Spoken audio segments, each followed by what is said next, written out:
The day I closed on the lake, the real estate agent said something that stuck with me longer than the paperwork did. She didn't warn me about flooding, zoning problems, or maintenance costs. Instead, she paused by the edge of the dock, looked out over the calm water, and said quietly, "Just so you know, the neighborhood behind those trees thinks this lake belongs to them." At the time, I thought she was joking.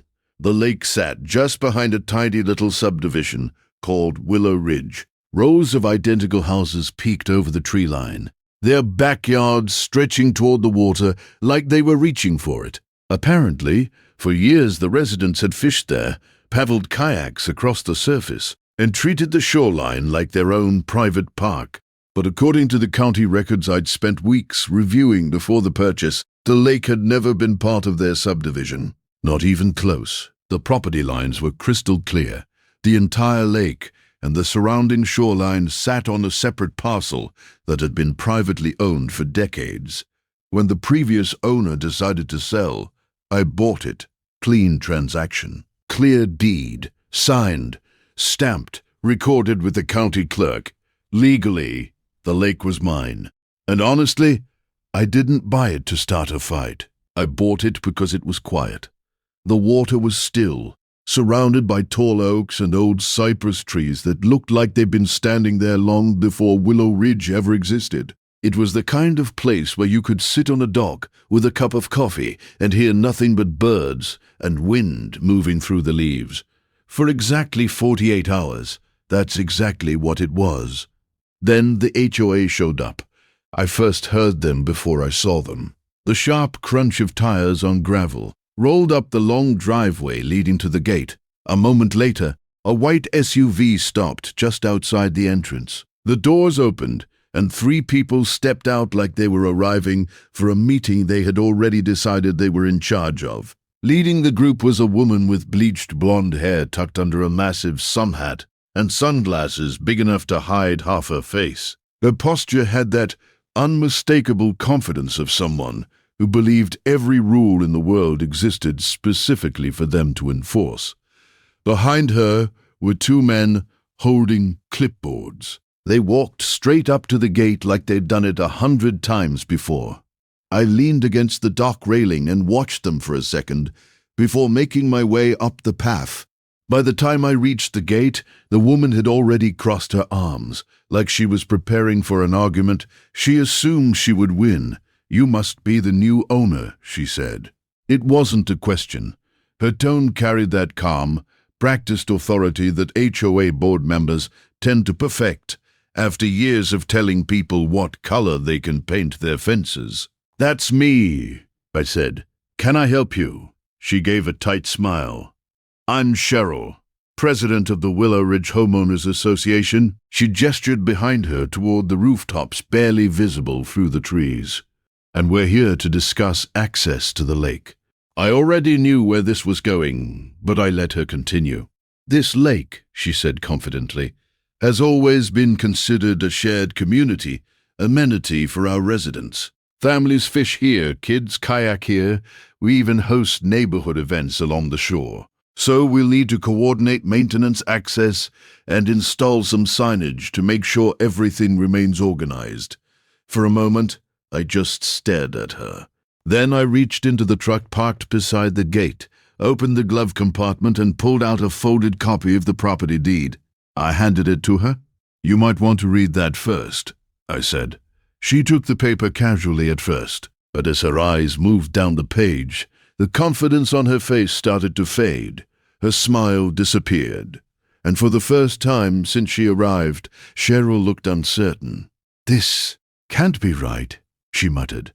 I folded my arms. "Oh, it's right," I said calmly, "because according to the county clerk, every single inch of that lake is private property." The first sign that Cheryl wasn't going to accept reality came the very next morning.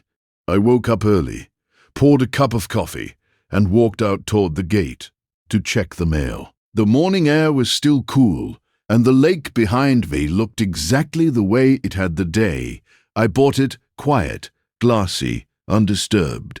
But when I reached the gate, something new was hanging there. A bright laminated sign had been zip-tied right across the entrance. At the top was the Willow Ridge HOA logo. Under it, bold black letters read, "Calm Manitil Lake, Asius. Resendants welcome." For a moment I just stood there staring at it. The audacity of it was almost impressive. 2 days earlier, I had physically handed Cheryl the property deed proving the lake was private land.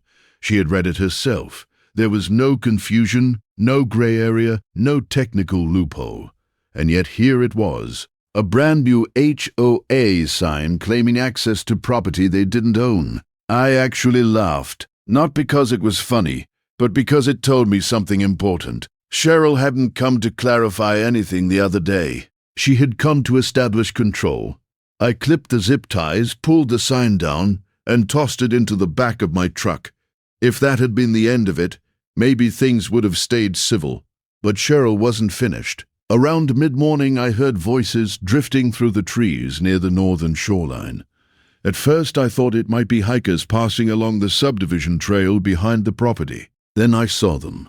2 men and a teenage kid pushing a kayak down toward the water like they were arriving at a public park. They stopped when they noticed me standing on the dock. "Morning," one of them said casually. "Morning," I replied. "Can I help you?" He pointed at the lake like the answer should have been obvious. "We're just putting in for a couple hours. HOA said everything's good to go." Again, there it was. Cheryl hadn't just ignored the deed. She had told the entire neighborhood that the lake was still theirs. I walked up the shoreline until I was close enough that there was no misunderstanding. "I'm going to stop you right there," I said calmly. "This lake is private property." The man frowned. "That's not what Cheryl told us." "I'm sure it isn't," I replied. They exchanged a look, clearly unsure who was telling the truth. To their credit, they didn't argue. After a moment, they quietly pulled the kayak back up the bank and headed toward the trees. But that interaction confirmed something I had started to suspect. This wasn't going to be a simple disagreement. This was a strategy. Cheryl wasn't trying to prove the HOA owned the lake. She was trying to make it look like they did. And if enough residents kept showing up, fishing, kayaking, wandering down to the shoreline like nothing had changed, eventually someone might start believing it. Maybe even the county. I walked back to the house and sat at the kitchen table thinking about it. Arguing with Cheryl directly wouldn't solve anything. She had already decided she was right. So instead, I decided to do something else. I drove into town and bought 2 motion-activated trail cameras. That afternoon, I mounted one facing the gate and another overlooking the path that ran from the subdivision toward the lake. If the HOA wanted to pretend this property was theirs, fine. But from that moment on, every step they took onto it was going to be recorded. Because one thing Cheryl clearly hadn't realized yet was that bluffing only works until someone starts collecting evidence. 3 days after I installed the cameras, I realized Cheryl hadn't just ignored the deed. She had escalated. It started with a letter. A thick white envelope showed up in my mailbox with the Willow Ridge HOA logo stamped across the corner like it carried some kind of official authority. For a split second, I thought maybe they had finally come to their senses and were sending some kind of apology or clarification. I should have known better. Inside was a formal notice printed on HOA letterhead. The document accused me of obstructing access to a designated community recreation area. I read that line twice. Then I kept going. According to the letter, the HOA board had determined that my recent actions, installing signs, removing HOA notices, and preventing residents from using the lake, were in violation of community access rules. Because of that, I was being ordered to immediately restore public access. And if I didn't comply, the letter calmly explained that I would begin accumulating daily fines of $200 until the violation was resolved. $200 every single day, for property they didn't even own. For a moment, I actually thought the whole thing might be some kind of joke. The wording was so confident so official sounding that anyone who didn't know better might have believed it. But there was one massive problem with their little threat. My property wasn't inside their subdivision, which meant the Willow Ridge HOA had times of broody zero authority over it. They couldn't find me. They couldn't regulate my land. Legally speaking, they had no more power over my lake than a random neighborhood 3 towns away. And yet 5 HOA board members had signed that letter like they believed every word of it. Or worse, like they expected me to believe it. That's when it clicked. This wasn't about rules. This was about intimidation. HOAs operate on a simple formula. They send official-looking letters, threaten fines, and count on homeowners being too intimidated or too exhausted to fight back. Most people eventually give, in just to make the problem go away. But Cheryl had made one very specific mistake. She had sent that letter to someone who had already read the county property records. Instead of responding, I took the letter straight to my attorney. Her name was Laura Mendel, a real estate litigator who had spent most of her career dealing with exactly this kind of nonsense. She read the notice once. Then she leaned back in her chair and laughed. Not a polite laugh. Not a polite laugh. The kind of laugh someone makes when they realize the other side has just handed them a legal gift. They fined you, she said, shaking her head, for property they don't control. I nodded and slid the envelope across the desk. They seemed pretty confident about it. Laura picked the letter back up and flipped through the pages again. This isn't just overreach, she said, finally. This is dangerous. How so? Because they're impersonating authority they don't actually have. They're threatening financial penalties for land that isn't governed by their HOA. She tapped the page with her pen. In some states, that crosses into fraud. That word hung in the air for a moment. Fraud. Cheryl probably thought she was playing neighborhood politics. But the moment that letter hit my mailbox, the situation had quietly shifted into something else entirely. Laura grabbed a legal pad and started writing. We're going to respond, she said, but not the way they expect. Instead of arguing with the HOA, Laura drafted a formal cease and desist letter citing the exact county statutes they had just violated.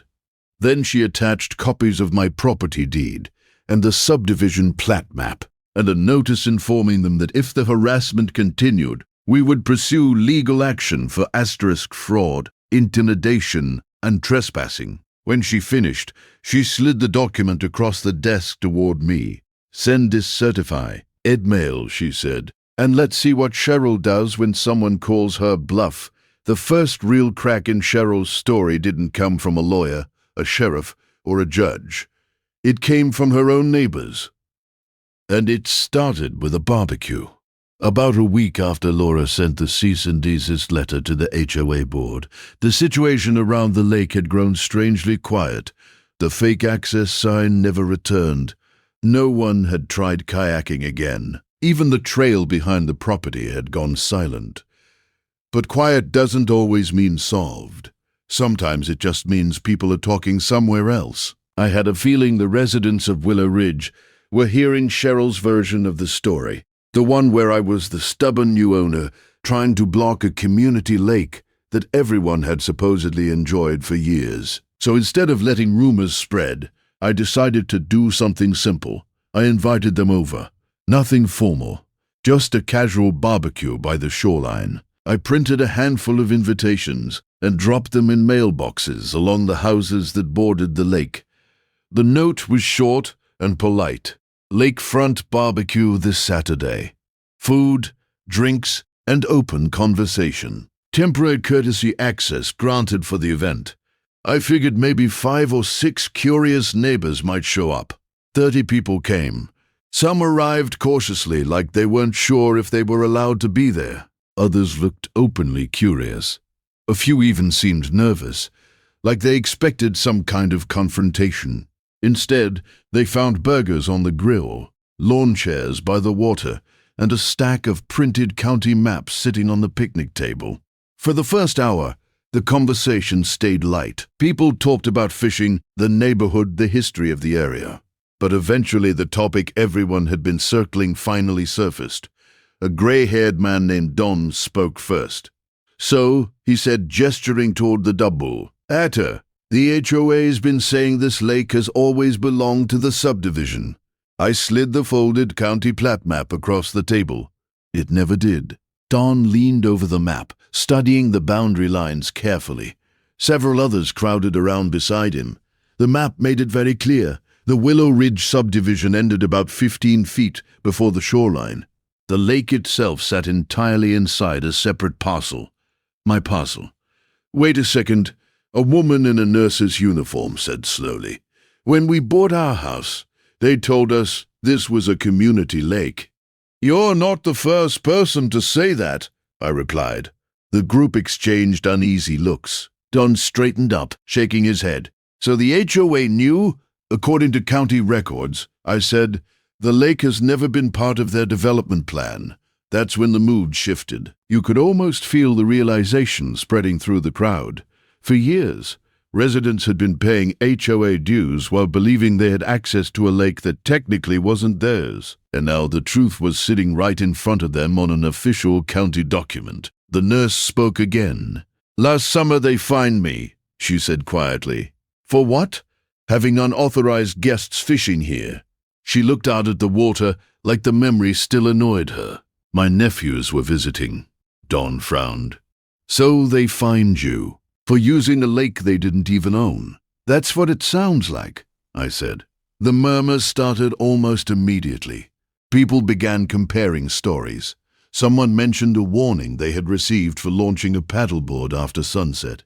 Another resident talked about a neighborhood event Cheryl had organized by the shoreline where donations were collected for lake maintenance. The more people talked, the worse it sounded. By the time the sun started setting over the water, the conversation had turned from confusion to something else entirely, anger. Not at me, at the HOA leadership. One resident pulled out his phone. "If this map is real," he said, "I'm going to the county office Monday." Several others nodded in agreement. I didn't push them. I didn't need to, because once people start realizing they've been lied to, they usually start asking a lot more questions. And Cheryl's biggest problem was about to become very clear. For the first time since this whole mess started, the neighborhood was no longer on her side. I knew Cheryl was stubborn. What I didn't realize was just how far she was willing to go to pretend she still had control. The next escalation didn't come in the form of a letter. It came in the form of construction. I pulled into the driveway late one afternoon after work and immediately noticed something was wrong. From the road, I could already see bright orange plastic fencing stretched across part of the shoreline near the Subdivision trail. At first, I thought maybe the county had sent someone out for erosion work. Then I saw the sign. It was hammered into the ground with 2 wooden stakes and written in thick black marker, "HOA Tried, temporarily closed for improvements." I sat in the truck for a moment, just staring at it. My property, my shoreline. And someone had put up an HOA construction sign like they owned the place. When I stepped out of the truck, the sound of metal pounding against wood echoed across the lake. I followed the noise down the path toward the water and found 2 men in matching polo shirts driving stakes into the ground while setting up folding tables nearby. It looked like the early stages of some kind of outdoor event space. One of them glanced up when he noticed me walking toward them. "Afternoon," he said casually. "Afternoon," I replied. "Mind telling me what you're doing on my property?" He wiped high. Hands on his jeans, and nodded toward the subdivision behind the trees. "Oh, project." "Of course it was. Cheryl told us to set up a temporary event area here," he continued. "Something about the lake being community space again." There it was, despite the deed, despite the legal letter, despite the neighbors starting to question her story. Cheryl had decided to double down. I pulled my phone out and opened the camera. "Just so we're clear," I said while recording, "this is private property." The second worker straightened up slowly. "Look, man," he said, glancing nervously at the phone. "We are just doing what we were hired to do. I understand that, I replied calmly, but the person who hired you doesn't own this land. They exchanged uncertain looks. I walked over to the orange fencing and pointed at the sign. That needs to come down, and all of this equipment needs to leave. The first guy scratched the back of his neck. We were told this area belonged to the subdivision. Then Cheryl gave you bad information. For a moment, nobody said anything. Finally, the second worker spoke. If we pack up and leave, she's going to be furious. I nodded. If you don't pack up and leave, the sheriff's department is going to get involved. That got their attention. I started dialing. I didn't even have to finish the call. Within 30 seconds, the two workers were already pulling the stakes out of the ground and folding up the tables like their lives depended on it. The orange fencing came down. The sign disappeared into the back of their truck. Within 10 minutes, they were gone. But before they left, I made sure to film everything. The tire tracks, the sign, the equipment, every detail. Because Cheryl had just crossed an important line. Up until now, the HOA had been bluffing, sending letters, putting up signs, spreading rumors. But hiring workers to start building structures on land they didn't own, that wasn't bluffing anymore. That was trespassing. And the moment those trucks drove away, I already knew what my next stop was going to be. The county sheriff's office. Because Cheryl might still believe this was some kind of neighborhood power struggle. But legally speaking, she had just turned it into something much bigger. By the time the sheriff's office called me back, the situation had already started unraveling faster than Cheryl probably expected. And it wasn't because of me. It was because people inside the HOA had started talking. At first it was small things. A former board member emailed my attorney, asking for copies of the county maps I had shown at the barbecue. Another resident mentioned that the HOA had been collecting a lake maintenance fee as part of their yearly dues for almost 6 years. That caught my attention immediately, because if the HOA didn't own the lake, then what exactly had they been maintaining? A few days later, my attorney Laura called me sounding unusually energized. "You're not going to believe what just landed on my desk," she said. "Try me. Financial records." Apparently, one of the former HOA treasurers had finally gotten tired of the whole situation and decided to cooperate. He provided bank statements and internal HOA reports going back several years. What they revealed made the entire situation a lot bigger than a neighborhood argument. According to the documents, the HOA board had been approving annual budgets that included thousands of dollars labeled under things like lake recreation improvements, shoreline event setup, and waterfront maintenance. Except there was one problem. They didn't own the lake, which meant those funds were being collected from homeowners for projects on property that legally had nothing to do with the HOA. Laura flipped through the documents during our meeting like someone assembling a puzzle. "Look at this," she said, pointing to one of the spreadsheets. A line item showed nearly $15,000 allocated for community dock repairs 3 years earlier. I looked up from the paper. There's never been a community dock here. Exactly. Another entry showed money spent on shoreline clearing services. But the invoice listed a contractor who later confirmed the work had never actually been performed. Slowly, piece by piece, a pattern started forming. The HOA board, led by Cheryl, had been presenting the lake as a community asset for years, not because it legally belonged to them, but because it gave them an excuse to collect money. And now that the actual property owner had shown up with the deed, the entire story was falling apart. Meanwhile, the sheriff's office had also begun asking questions about the construction workers Cheryl sent onto the property. Trespassing complaints tend to get attention, especially when there's video footage involved. The investigation didn't stay quiet for long. Word spread through Willow Ridge like wildfire. Residents who had attended the barbecue started sharing the county maps in the neighborhood Facebook group. Someone posted screenshots of HOA budget documents. Another homeowner uploaded a photo of a dues statement showing the mysterious Lake Improvement Fund. The comment section exploded. People were asking the same question over and over. Where did the money go? Within days, 2 HOA board members quietly resigned, then another. And the biggest shock came when the former treasurer publicly confirmed something that made everything else make sense. For years, Cheryl had been insisting the HOA was working toward securing ownership of the lake. But according to the development records, no such negotiation had ever existed. It wasn't a long-term plan. It was a story that worked perfectly, until someone showed up holding the actual deed. When Laura finished reviewing the documents, she leaned back in her chair and gave a slow nod. "This stopped being a property dispute a while ago," she said. "What is it now?" She closed the folder, "A financial investigation."